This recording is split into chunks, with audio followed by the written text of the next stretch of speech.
Good morning students. आज जो हमारी इंग्लिश की सेकेंड क्लास है, हमने कल डिस्कशन किया था बेसिक इंग्लिश लैंग्वेज पर, और उसमें हमने पढ़ा था कि इंग्लिश लैंग्वेज जो है उससे हम ग्रामर को किस तरह पढ़ते हैं और कौन कौन से टॉपिक्स की चर्चा पहले करते हैं। जहां तक हमने कल देखा कि सबसे पहले इंग्लिश लैंग्वेज में लिखना सीखने के लिए और बोलना सीखने के लिए, लिखने के लिए हमें फॉर्मल एजुकेशन की आवश्यकता होती है, और फॉर्मल एजुकेशन जो है वो खास तौर पर इंग्लिश की एक स्क्रिप्ट है, रोमन स्क्रिप्ट। उसमें अल्फाबेट्स होते हैं, अल्फाबेट्स के अंदर 26 लेटर्स होते हैं, एंड लेटर्स मिलकर वर्ड्स बनाते हैं, एंड वर्ड्स मिलकर सेंटेंस बनाते हैं। ये हमने कल इस पर डिस्कशन किया। एंड मोस्ट इंपॉर्टेंटली इसके बाद हमने डिस्कस किया कि सेंटेंस के बेसिक एलिमेंट्स कौन से होते हैं इंग्लिश में। तो हमने कल चर्चा की कि इंग्लिश में एक सेंटेंस में बेसिक एलिमेंट्स के तौर पर सब्जेक्ट, वर्ब एंड ऑब्जेक्ट को देखा जाता है। इसके बाद अगर हम डिस्कशन करें तो मैंने आपको कल ये भी बताया कि इंग्लिश लैंग्वेज में जो यूनिट्स होती है लैंग्वेज की, उसमें सबसे बड़ी यूनिट कौन सी है? इंग्लिश लैंग्वेज की सबसे बड़ी यूनिट है वो सेंटेंस, और सबसे छोटी यूनिट जो है वो है लेटर। और उसके बाद हमने डिस्कशन किया कि जो खास तौर पर वर्ड होता है इंग्लिश में, उसका एक सेंटेंस में क्या रोल होता है, उसका नेचर, उसका फंक्शन, उसकी पोजीशन, उसको एक सेंटेंस में समझने के लिए किसी भी शब्द के प्रकृति को, उसकी स्थिति को एक हिंदी के इंग्लिश के सेंटेंस में समझने के लिए हम ग्रामर पढ़ते हैं। और ग्रामर में हमने देखा कि सबसे पहला जो टॉपिक है हमारा पार्ट्स ऑफ स्पीच, वो हमने कर लिया, और उसके अंदर मैंने आपको एक एक टॉपिक के ऊपर संक्षिप्त में ब्रीफली चर्चा की, डिस्कशन किया। और आज मैं आपसे दोबारा वर्ब्स, हमारा टॉपिक है verbs, noun, pronoun, verb, adverb, adjective, preposition, conjunction और इंट्रोडक्शन। ये 8 जो पार्ट्स ऑफ स्पीच है, इसमें से मैं वर्ब्स की चर्चा सबसे पहले करूंगा, और वर्ब्स के बाद हम पढ़ेंगे आगे नाउन और प्रोनाउन वगैरह जो भी है। मैं आपको कंप्लीट 8 पार्ट्स ऑफ स्पीच के बारे में समझाऊंगा। सबसे फर्स्ट टॉपिक जो हमारा है वो है वर्ब्स। बहुत से स्टूडेंट्स को कंफ्यूजन होती है वर्ब्स के बारे में, लेकिन हमें टेंस भी पढ़ने हैं, तो मैं आपको उसके अकॉर्डिंग बताऊंगा कि वर्ब्स को हम कितने कितने तरीके से डिफरेंट शेप्स में कैटेगराइज कर सकते हैं, कैसे हम वर्ब्स को अलग अलग भागों में बांट सकते हैं। अब यहां पर आप थोड़ा ध्यान दीजिएगा, सबसे जो समझने वाली बात है,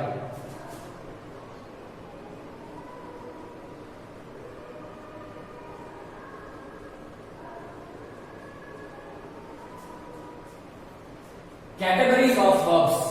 वर्ब्स को कितनी कैटेगरीज में डिस्ट्रीब्यूट किया जा सकता है। इससे पहले कि मैं आपको ये चीज क्लियर करूं, आपको एक बात और बताना चाहूंगा, ध्यान से समझिएगा इस चीज को।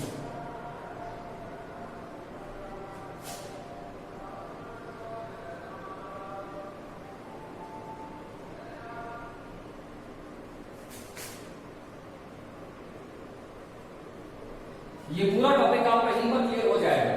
टाइप्स ऑफ वर्ब्स, वर्ब्स के प्रकार अकॉर्डिंग टू टेंस, टेंस के अनुसार वर्ब्स के कितने टाइप्स होते हैं।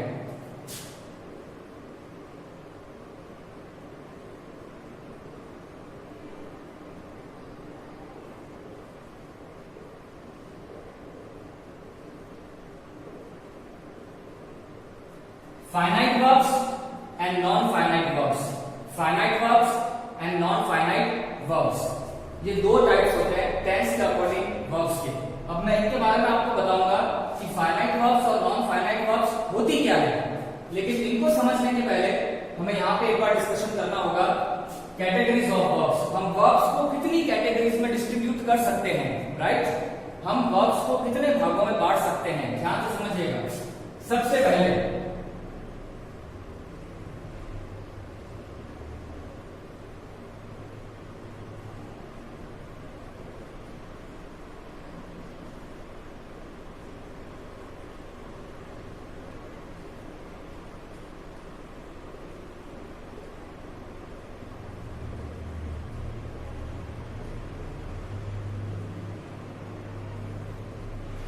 ध्यान से एक बार देखिएगा, main verbs, be verb, do verb, have verb और मॉडल वर्ब, ये 5 ही वर्ब्स की कैटेगरीज है। इनसे बाहर आपको कोई वर्ब्स नहीं मिलने वाली है। जो भी हम वर्ब की बात करते हैं, helping verb, main verb, model auxiliaries, वो सारी की सारी इन्हीं 5 में सम्मिलित है, इन्हीं 5 में इंक्लूड है। अब जो बात आपको अच्छे से समझनी है वो ये है कि हम एक एक करके इनके बारे में पढ़ेंगे और साथ में आपको ये भी क्लियर हो जाएगा कि कौन सी वर्ब फाइनाइट वर्ब है और कौन सी वर्ब नॉन फाइनाइट वर्ब है। राइट, एक बार ध्यान से समझिएगा।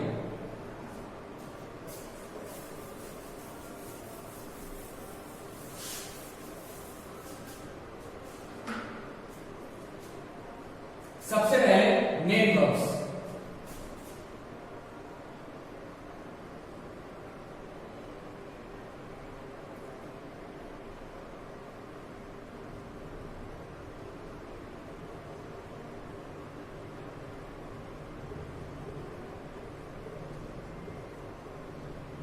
मैं सबसे पहले आपके सामने क्लियर कर रहा हूं मेन वर्ब्स। मेन वर्ब्स कौन कौन सी होती है? V1 वर्ब की फर्स्ट फॉर्म, ब्रेक, ब्रेक एक वर्ब है जिसका मतलब होता है तोड़ना। अब आप यहां पे ध्यान से इसको समझिएगा एक बार। First form of the verb present simple tense में यूज की जाती है अगर सेंटेंस का सब्जेक्ट होता है प्लूरल। सेंटेंस का सब्जेक्ट अगर प्लूरल होता है तो हम फर्स्ट फॉर्म की वर्ब को यूज करते हैं, लेकिन अगर सेंटेंस का सब्जेक्ट सिंगुलर होता है, एक वचन में होता है, तो हम वर्ब की फर्स्ट फॉर्म के साथ में क्या यूज करते हैं? एस या ईएस यूज करते हैं। जैसे ब्रेक्स, ठीक है। वर्ब की second form broke, third form broken. Basically verbs की 3 ही फॉर्म्स होती है, first form, second form and third form. यहां जो मैंने ये किया है, ये वर्ब की फर्स्ट फॉर्म के साथ ही एस और ईएस को जोड़ा है। अब ये एस और ईएस क्या होता है? इंग्लिश लैंग्वेज में जब हम वर्ब की फर्स्ट फॉर्म के साथ पीछे एस और ईएस जोड़ते हैं तो ये माने जाते हैं सफिक्स, प्रत्यय। हिंदी में हमने पढ़ा होगा प्रत्यय उपसर्ग, तो इनको प्रत्यय कहा जाता है, पीछे जुड़ने वाले अक्षर या वाक्य या जो भी आप कह सकते हैं शब्दांश, शब्दांश। V1 एस और ईएस, V2 V3। अब ये V4 और V5 क्या है?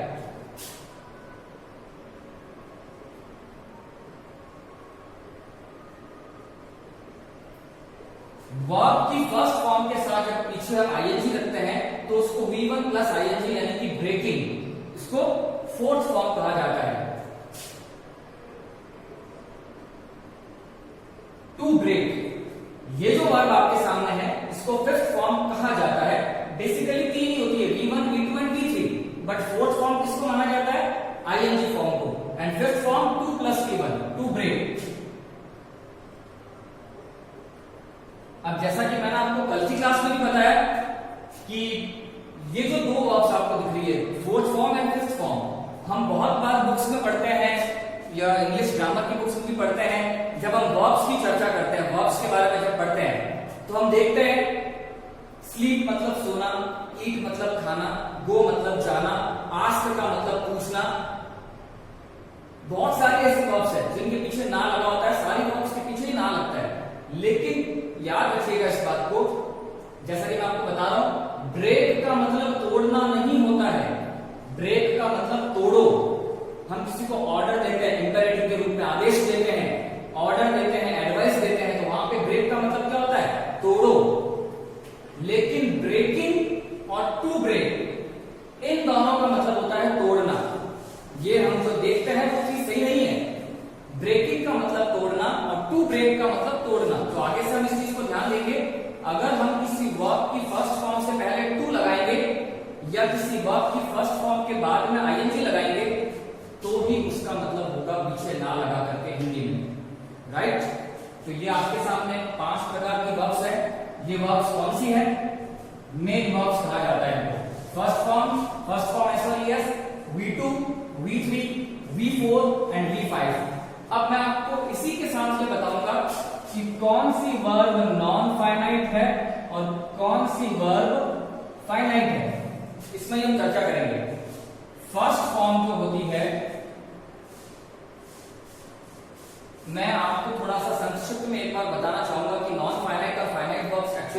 क्या है?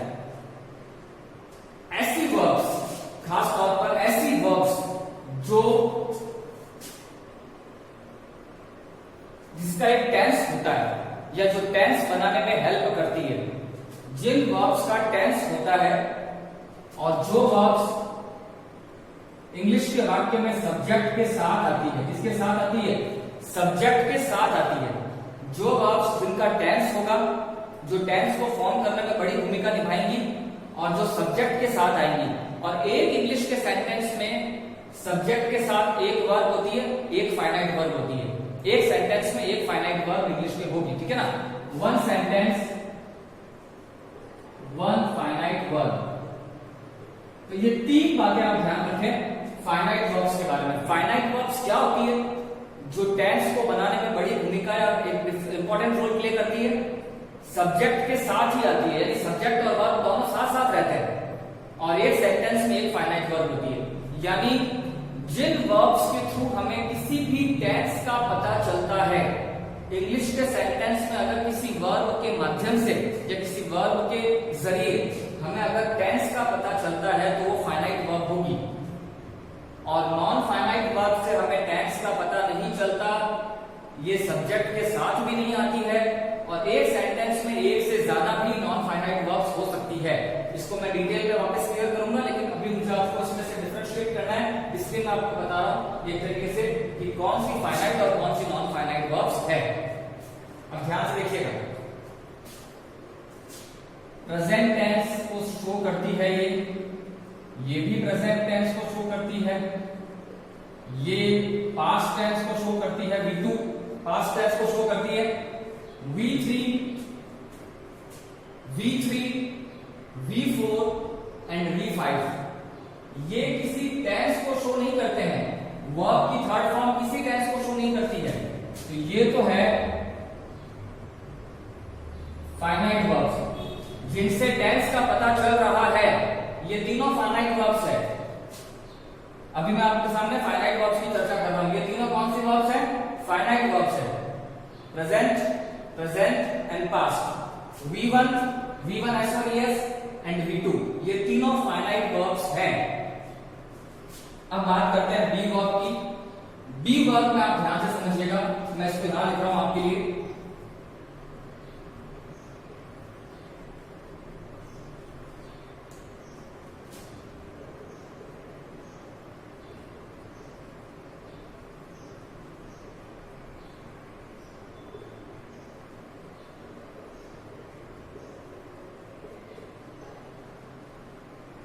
बी वर्ब्स की फॉर्म्स नहीं होती है। Is, are and, was verb and be, being and being. Is, are and से हमें प्रेजेंट टेंस का पता चलता है। किस टेंस का पता चलता है? प्रेजेंट टेंस का पता चलता है। और वॉज वर्ब से हमें किस टेंस का पता चलता है? पास्ट टेंस का पता चल रहा है कि पास्ट टेंस के अंदर यूज की जाती है।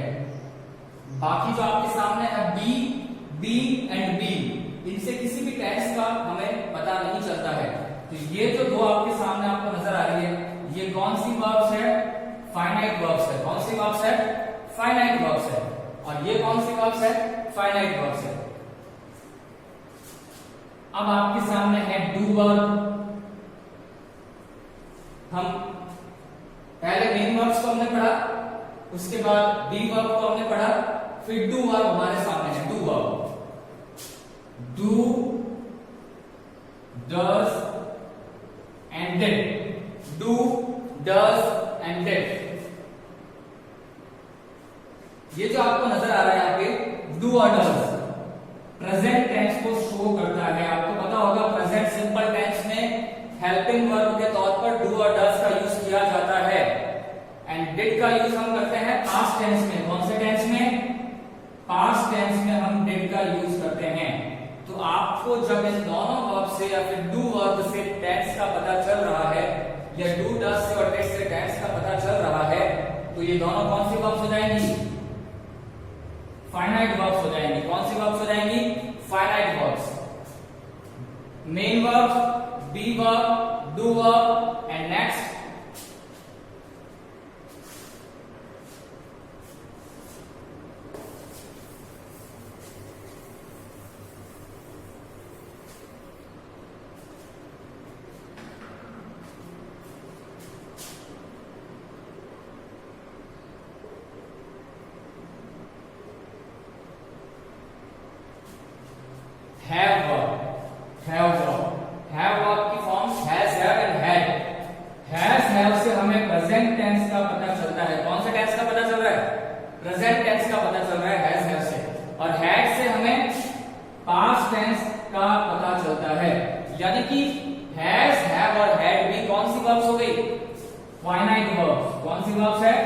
Finite verbs. अब यहां पर आप एक बात को नोटिस करिएगा कि मैं आपको बता रहा हूं, सबसे बड़ी ध्यान देने वाली बात है यहाँ पे। अभी तक हमने 4 वर्ब्स की कैटेगरीज की चर्चा की है, main verbs, be verbs, do verbs, have verbs. अब एक बात हम पता करते हैं, इनमें से कितनी फाइनाइट वर्ब्स है। ध्यान से मेरे साथ साथ आप देखिएगा, 1 2 3, 1 2 and 3, 4 5 6 7 8, 9 10 11, 12 13 14। यानी अभी तक हमारे सामने फाइनाइट वर्ब्स कितनी निकल कर आई है? 14।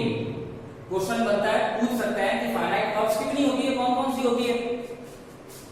जिन वर्ब से टेंस का पता चलता है और जो वर्ब्स इंग्लिश के सेंटेंस में सब्जेक्ट के साथ साथ रहती है, दोनों का जन्म जन्म का रिश्ता है, सब्जेक्ट और वर्ब कभी अलग नहीं होते, साथ साथ रहते हैं, वो वर्ब जो सब्जेक्ट के बाद आती है और सब्जेक्ट के साथ रहती है, फाइनाइट वर्ब्स होती है।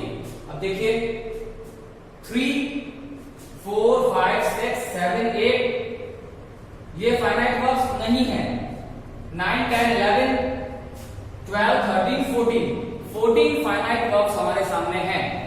अब मैं अगर आपसे कहूं कि बाकी की कौन सी फाइनाइट वर्ब्स और होती है, तो हमारे सामने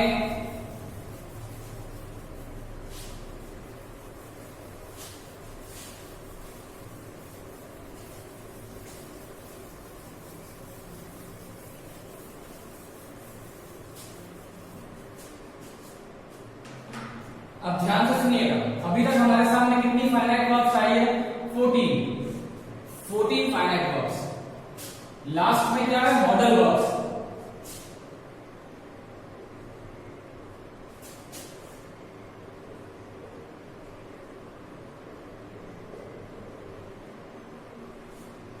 इनको मॉडल ऑक्सिलरीज भी कहा जाता है। मॉडल वैसे 13 होते हैं, 13। Can, could, may, might, will, would, shall, should। can, could, may, might, will, would, shall, should। 13 models को याद करने का सबसे बढ़िया तरीका can, could, may, might, will, would, shall, should। Okay, इसके बाद में ought to, used to, to वाले modals 2 4 6 8 and 10। must, 11, dare and need। ये दो अलग है, सबको डिफरेंट कैटेगरीज में डिस्ट्रीब्यूट कर दीजिए।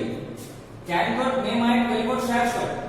ought to, used to, must and dare and need। तो आपके सामने जो ये 13 मॉडल्स हैं, 1 2 3 4 5 6 7 8 9 10 11 12 and 13। तो 13 मॉडल्स को अगर आप इन 14 में ऐड करते हैं, 27, इनसे भी टेंस का पता चलता है, राइट? तो 13 प्लस 14 इज इक्वल टू 27। ये 27 फाइनाइट वर्ब्स होती है। कितनी? 27 फाइनाइट वर्ब्स होती है।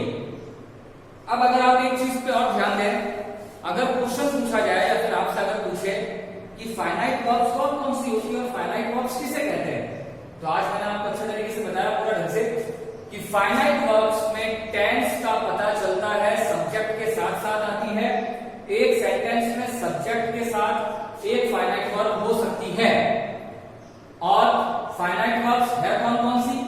पीछे मैंने चर्चा की आपसे, फर्स्ट फॉर्म एस और ES, second form 3 is, are, am, was, were, 5 3 and 5 8। इसके बाद में जो हैज वर्ब है, has have had 11, do verb है, डू डज डिड 14 हो गई थी, और 13 ये मॉडल्स मिला के कितनी हो गई, तो टोटल 27 हमारे सामने जो है फाइनाइट वर्ब्स है, और आप इसको पूरा अच्छे तरीके से ध्यान देंगे।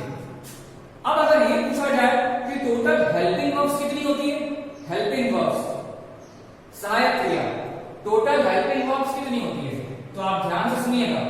हेल्पिंग वर्ब्स होती है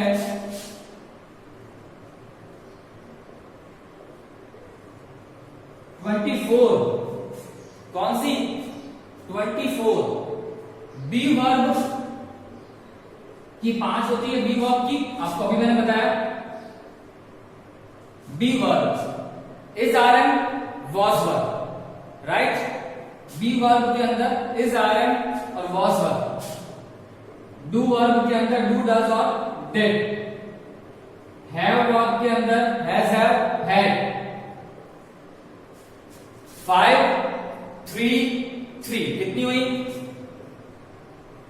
11। 13 मॉडल्स कितनी हो गई? 24। अब याद रखिएगा इस बात को, इंग्लिश लैंग्वेज में अब मैं आपको जो आज मैंने पढ़ाया है उसको पूरा एक बार सही तरीके से वापस क्लियर कर रहा हूं, ताकि आप लोगों के लिए थोड़ी आसानी रहे। और इसके बाद जब हम डिस्कशन करेंगे नेक्स्ट क्लास में, तो वो हम नेक्स्ट पार्ट ऑफ स्पीच की तरफ चर्चा करेंगे। उससे पहले मैं आपको वर्ब्स की कुछ और कैटेगरीज भी बताऊंगा जो मोस्टली पाई जाती है। अब ध्यान से सुनिएगा, आज जो हमने पढ़ा है उसमें 2-3 बातें निकल कर आती है कि जो हमारे सामने ये कैटेगरीज ऑफ वर्ब्स है, main verbs, be verb, do verb, have verb और modal verb. Main verbs, be verb, do verb, have verb और modal verb. Total finite verbs कितनी है? पहले तो हम ये डिस्कशन करते हैं कि टेंस के अकॉर्डिंग टू टेंस, जब हम टेंस के वाक्य बनाते हैं, टेंस सीखते हैं, तो टेंस के अकॉर्डिंग कितनी वर्ब्स होती है? 2, फाइनाइट और नॉन फाइनाइट। कौन कौन सी? फाइनाइट और नॉन फाइनाइट। फाइनाइट वर्ब्स और नॉन फाइनाइट वर्ब्स में क्या डिफरेंस है? फाइनाइट वर्ब्स टेंस बनाती है, सब्जेक्ट के साथ आती है, और इनसे किसी न किसी टेंस का पता चलता है। नॉन फाइनाइट वर्ब्स में ऐसा कुछ नहीं होता है। और इसी के साथ हमने 5 वर्ब्स के कैटेगरीज को डिस्कस किया। इन 5 कैटेगरीज को डिस्कस करने के पीछे रीजन यही था कि हम फाइनाइट और नॉन फाइनाइट वर्ब्स को अलग अलग कर सकें। समझ रहे हैं आप लोग? अब ध्यान से सुनिएगा, हमने पूरा डिस्कशन करने के बाद बोर्ड पे इसको हमने पूरा अच्छे तरीके से क्लियर किया है और देखा है कि 27 तो कितनी होती है? फाइनाइट वर्ब्स, और 13 होते हैं मॉडल्स। मॉडल वर्ब्स भी फाइनाइट वर्ब्स के अंदर ही आती है। तो 13 + 14 = 27 फाइनाइट वर्ब्स। और हेल्पिंग वर्ब्स कौन कौन सी होती है? 13 + 11। इसके अंदर उनको नहीं रखा जाएगा जो मेन वर्ब्स के जो अंदर आ रही है, ये कभी भी हेल्पिंग वर्ब्स के अंदर नहीं आती है। ये be verb, do verb, have verb और मॉडल वर्ब, ये नहीं। अब इसके बाद मैं आपको बताता हूं नॉन फाइनाइट वर्ब्स। हमने जो ये सारी वर्ब्स लिखी है, इनमें से कौन कौन सी नॉन फाइनाइट वर्ब्स थी, right? First form, second form, ये फाइनाइट वर्ब्स में आते हैं। थर्ड फॉर्म कभी भी फाइनाइट वर्ब नहीं होती। फोर्थ फॉर्म फाइनाइट वर्ब नहीं होती। फिफ्थ फॉर्म फाइनाइट वर्ब नहीं होती। बी वर्ब के अंदर वो जो बी और बी था, वो फाइनाइट वर्ब्स नहीं होती। इसके अलावा ये ही है। और आप एक बात को और समझेंगे ध्यान से, नॉन फाइनाइट वर्ब्स जो है वो बेसिकली कौन कौन सी होती है?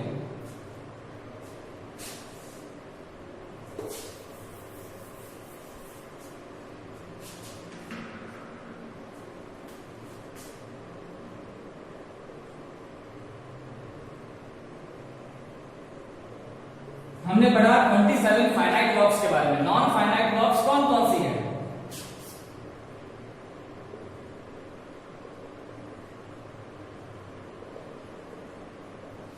वर्ब की थर्ड फॉर्म, जिसको हम पास्ट पार्टिसिपल भी कहते हैं। वर्ब की फोर्थ फॉर्म आईएनजी फॉर्म, जो प्रेजेंट पार्टिसिपल भी होती है और जेरेंड भी होती है। जेरेंड का मतलब होता है वर्ब की फर्स्ट फॉर्म के पीछे जब आईएनजी लगाते हैं तो वो नाउन का भी कार्य करता है। यानी आईएनजी फॉर्म जो होती है वर्ब की उसको जेरेंड या प्रेजेंट पार्टिसिपल कहा जाता है। V5 2 प्लस V1 वाली फॉर्म जो मैंने आपको बताया था उसको इंफिनिटिव, फुल इंफिनिटिव और बेयर इंफिनिटिव, इसके अंदर दो प्रकार के इंफिनिटिव आते हैं, 2 प्लस V1।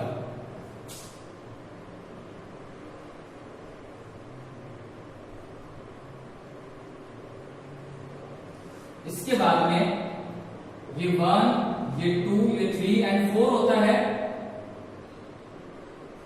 एक बात तो और नोटिस करिएगा आपको ध्यान से, यहां पे जो आप देख रहे हैं ये V3, V4 और V5 ये तीनों नॉन फाइनाइट वर्ब है। कौन सी वर्ब है? नॉन फाइनाइट वर्ब है। हैविंग प्लस बी, ये जो आप सामने देख रहे हैं हैविंग के साथ में बी पास्ट परफेक्ट पार्टिसिपल बोलते हैं। पास्ट पार्टिसिपल तो ये है और इसको पास्ट परफेक्ट पार्टिसिपल कहा जाता है। पर सबसे बड़ी बात जो आप यहाँ पे ध्यान देंगे, हैविंग बीन के साथ जब हम लगाते हैं, खास तौर पे हैविंग के साथ बीन होता है तो परफेक्ट पार्टिसिपल होता है। इन सभी को नॉन फाइनाइट वर्ब्स कहा जाता है और इनसे कभी भी टेंस का पता नहीं चलता है। ठीक है,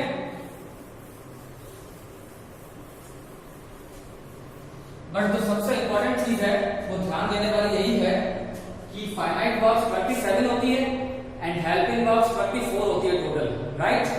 अब इसके बाद कल हम चर्चा करेंगे एक और प्रकार से कि मेन वर्ब्स को दो भागों में, मैं बात कर रहा हूं मेन वर्ब्स की। मेन वर्ब्स जो होती है वो उनको और कौन से दो पार्ट्स में डिस्ट्रीब्यूट कर सकते हैं मेन वर्ब्स को, और खास तौर पे अगर हम एक और तरीके से वर्ब्स का डिस्ट्रीब्यूशन देखते हैं तो हम कल पढ़ेंगे इसको helping verbs and main verbs. Helping verbs कितने प्रकार की होती है और मेन वर्ब्स कितने प्रकार की होती है। उसके बाद जब हम वर्ब्स की सारी फॉर्म्स को याद करते हैं, 3 फॉर्म्स ऑफ वर्ब्स आपने पढ़ा होगा, उनको जब लर्न करते हैं तो लर्न किस प्रकार से करना है और किस प्रकार कैटेगराइज करके लर्न करना है, इसके बारे में हम कल चर्चा